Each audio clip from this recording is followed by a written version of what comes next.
दीपन जी हमारे साथ जुड़ चुके हैं। दीपन सर, बहुत बहुत स्वागत है आपका। सबसे पहले तो मनी 9 पे आने के लिए बहुत बहुत धन्यवाद सर आपका। सबसे पहली टिप्पणी आपकी हम जानना चाहेंगे बजट को लेकर के क्या रहेगी। हालांकि तमाम जो शेयर धारक हैं वो थोड़े से निराश हैं, क्योंकि उम्मीदें थोड़ी सी बांध ली गई थी कि शायद अंतरिम बजट है, लेकिन चूंकि इलेक्शन का ईयर है तो शायद जो है कुछ घोषणाएं होंगी। उतना पॉपुलर बजट नहीं रहा, टैक्स को लेकर कोई घोषणाएं नहीं हुई, मिडिल क्लास को राहत नहीं मिली। आपका व्यू क्या है सर आज के बजट पे? गुड आफ्टरनून और आपके शो पे इनवाइट करने के लिए बहुत बहुत धन्यवाद। देखिए, अगर कोई एक्सपेक्ट कर रहा था कि there could be fireworks in this budget, तो एक्सपेक्टेशन गलत है। I think if you speak to all the experts including ourselves, हमारी राय तो यही थी कि इंटरिम बजट है और कुछ खास एक्सपेक्टेशन नहीं होगा। इन एनी केस बजट की जो इम्पोर्टेंस धीरे धीरे कम होती जा रही है, because GST is a very big important factor, और जो इनडायरेक्ट टैक्स जीएसटी में चले गए हैं। और ये फाइनेंस मिनिस्ट्री की सबसे खास बात और उससे लेगेसी ये है कि there has been stability in taxation. So from that point of view, I think nothing could be expected from this budget. So on the whole, I think it's a good budget. And सबसे बड़ा बात ये है कि एक realistic budget है। हम्म। चलिए, इस बीच शफीक अंसारी जी की एक टिप्पणी आई है, कह रहे हैं कि सर बस आपका कार्यक्रम निरंतर ऐसे ही चलता रहे, देर तलक दूर तलक। बहुत बहुत शुक्रिया अंसारी साहब, और आप लोगों के इन्हीं अच्छे अच्छे शब्दों की वजह से थोड़ी सी हम लोगों को ऊर्जा मिलती रहती है। सर, जो सीएडी के लिए जो टारगेट रखा गया है करंट अकाउंट डेफिसिट को लेकर के, वो आपको क्या लगता है कि मतलब कितना अचीवेबल आपको लग रहा है जो 5.1 का टारगेट रखा गया है नेक्स्ट ईयर के लिए? और ये भारतीय इक्विटी बाजार के लिए, देश की अर्थव्यवस्था के लिए कितना अच्छा मान रहे हैं आप? क्योंकि उम्मीद थी कि देखिए बहुत 5.5 बढ़िया बात 5.6 के आसपास रह सकता है जी। देखिए बहुत ही बढ़िया बात है। अगर आप देश की फाइनेंशियल सिक्योरिटी और फाइनेंशियल स्ट्रेंथ चाहते हैं, तो डेफिनेटली जो fiscal deficit that should come down sharply as much as possible. और ये 0.7% डिक्लाइन उन्होंने टारगेट की है, ये बहुत ही बढ़िया बात है। On the whole I think अगर ये सस्टेन होता है in the final budget, then markets like it. और हमने देखा है कि सबसे बढ़िया बात है कि इसका पॉजिटिव असर इंटरेस्ट रेट्स पर आता है। और इंटरेस्ट रेट्स की लेवल जो है तो बहुत ही इंपॉर्टेंट है from corporate profits point of view, from you know price to earnings multiple के ऊपर भी असर पड़ता है, वैल्यूएशन पर असर पड़ता है। So I think that's the biggest advantage और बेनिफिट ऑफ दिस बजट। जो इंटरेस्ट रेट्स पर जो बेनिफिशियल इफेक्ट आएगा, that will be visible over the next few months also. इस बीच संतोष जी, आपके लिए एक सवाल आया है। बहुत सारे दर्शक आपसे बातचीत करना चाह रहे हैं। भूपेंद्र जी हैं, कह रहे हैं कि सर मैं भूपेंद्र हूं, मलेशिया से हूं। इरडा के ऊपर सवाल इनका आया है। 101 के भाव पर इन्होंने 550 शेयर ले रखे हैं, और वो जानना चाह रहे हैं कि इन्हें क्या रणनीति इनकी होनी चाहिए, लॉन्ग टर्म का इनका नज़रिया है। इरडा पे बहुत सारे सवाल आ रहे हैं। आज भी काफ़ी शानदार रैली देखने को मिली है, खासतौर से जो सोलर को लेकर के अनाउंसमेंट हुआ है, और रिन्यूएबल एनर्जी पे सरकार का जिस तरीके से जोर है।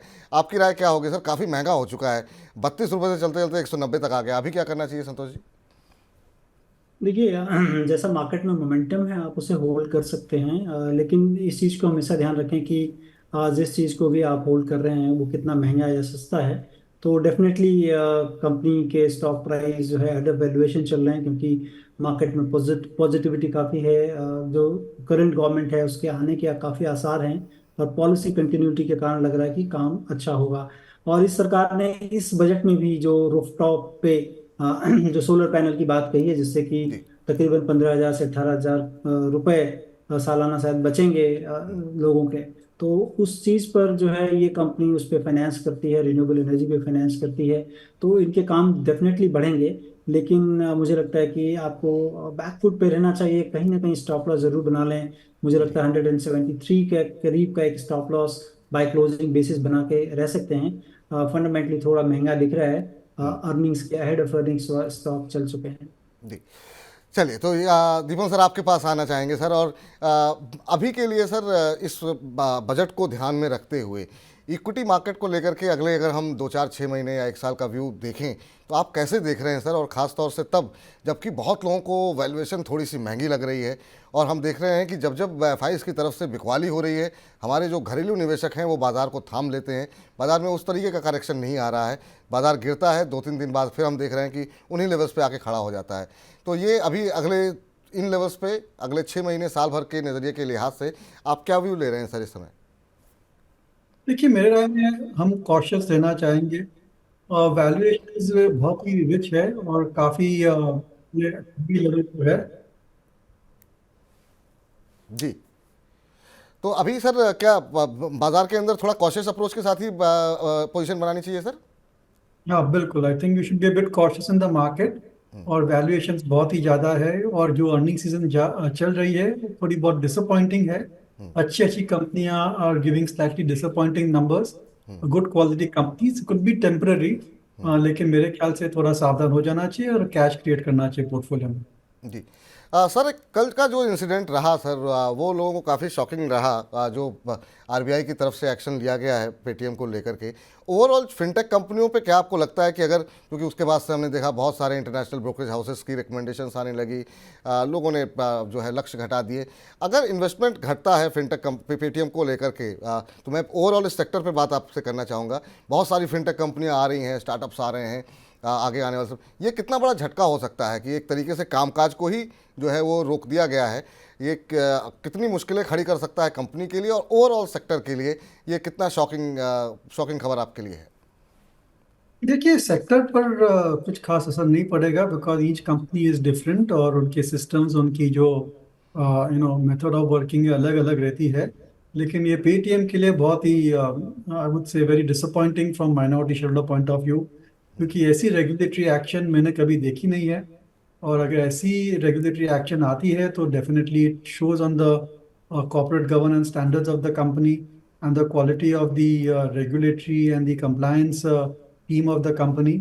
सो from that point of view एक मेरे हिसाब से थोड़ा ट्रस्ट फैक्टर पर इम्पैक्ट आ सकता है, and definitely medium to long term basis पे अर्निंग्स पर भी इम्पैक्ट आ सकते हैं। और Paytm is not that it is a solidly profit making company. They were going more and more higher on growth numbers and higher subscriptions. और अगर ये जो न्यूज़ आई है इसकी वजह से डेफिनेटली उसका जो उनकी जो ग्रोथ रेट है उस पर नेगेटिव इफेक्ट आ सकता है। तो I am very negative on the stock per se at these levels. देखिए मैनेजमेंट आगे क्या बोलती है, इसका इफेक्ट क्या आता है, that time will tell, but from a reputational point of view we are disappointed.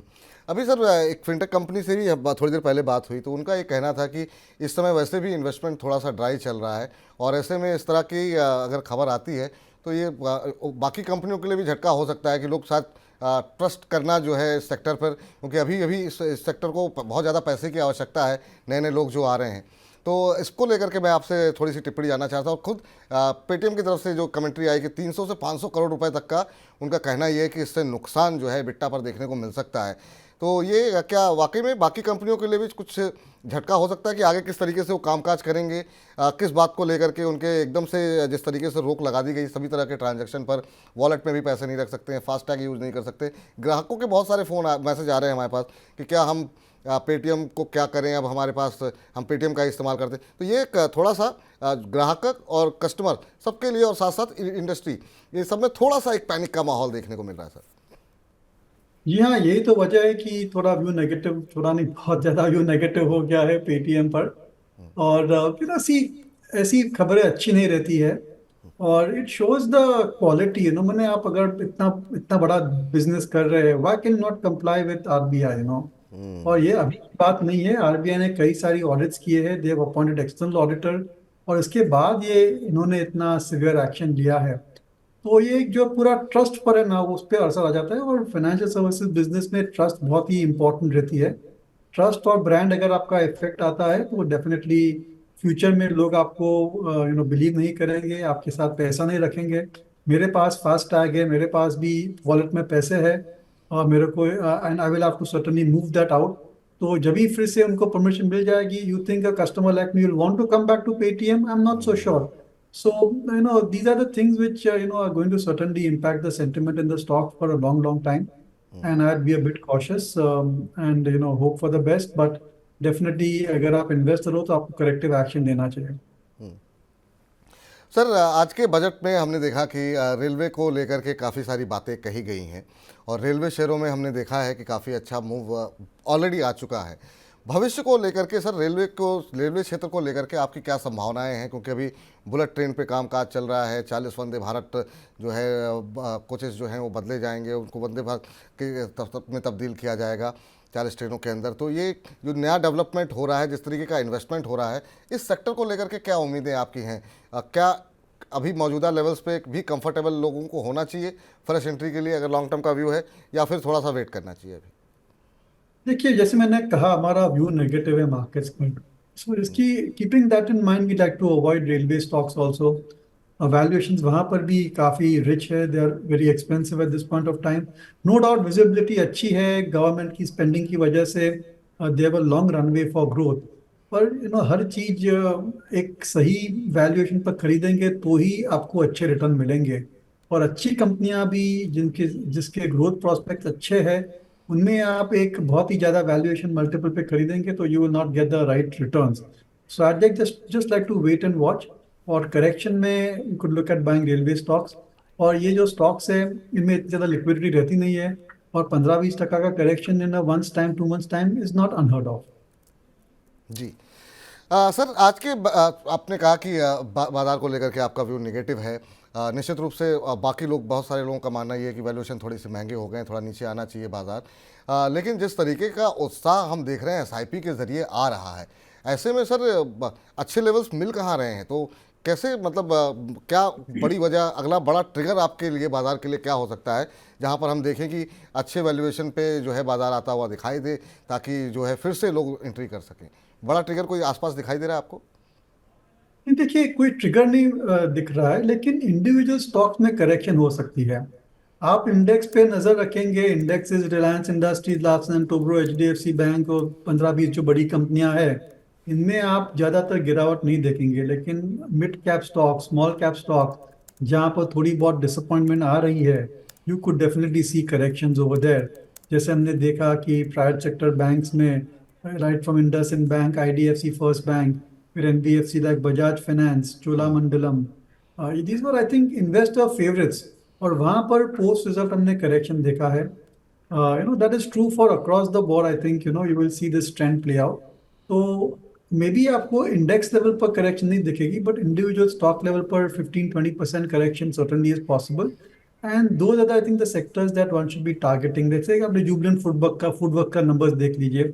It has been a darling of the market, but it reported lower numbers. So this kind of a phenomena is what I think will play out. That good quality companies hai, because of transient factors, because of base effect, their growth rates may slow down slightly, and then to pay a high premium, high multiple is not justified.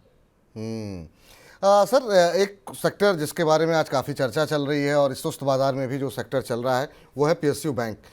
PSU banks पे अभी हम बातचीत कर रहे थे, और हमारे साथ जो भी पैनल में बाज़ार के जानकार जुड़े हैं, वो सब काफ़ी ज़्यादा सकारात्मक रुख अपना रहे हैं। क्या मिड कैप पीएसयूज़ के अंदर जो रैली देखने को मिल रही है, क्या ये कंटिन्यू होती हुई दिखाई देगी? पीएसयू बैंक्स को लेकर आपकी राय क्या है? और ख़ास तौर से अगर हम प्राइवेट बैंक की बात करें, तो एचडीएफसी बैंक के नतीजों ने बाज़ार तक को हिला दिया।